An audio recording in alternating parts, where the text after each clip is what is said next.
আজকে তোমাদের সাথে শেয়ার করছি দুপুরের লাঞ্চ থালি। দেখ, থালায় ভাত নিয়ে নিয়েছি, এদিকে বেগুন পোড়া নিচ্ছি।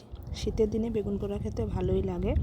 তা বেগুনটায় কাঁচা পেঁয়াজ কাঁচা লঙ্কা দিয়ে মেখেছিল, তা আমি নিয়ে নিচ্ছি।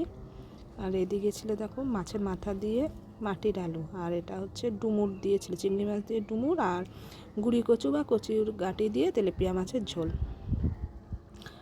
তা আমি বেড়ে নেব থালাটা।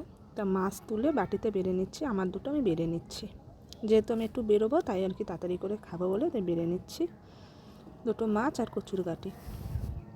মাছ দিয়ে কচুর গাঁটি কাদের বাড়িতে রান্না হয় আমাকে জানাবে অবশ্যই কমেন্ট করে। আমাদের বাড়িতে তো রান্না হয়, এমনিও রান্না হয় আলুর দমের মতো। তা আজকে মা মাছ দিয়ে রান্না করেছে। অনেকে এটাকে গুঁড়ি কচুও বলে, আমরা কচুর গাঁটিই বলি। তারপরে দেখো মাছের মাথা দিয়ে যে মাটির আলু রান্না করেছিল সেটা নিয়ে নিচ্ছি। শীতের দিনে প্রায়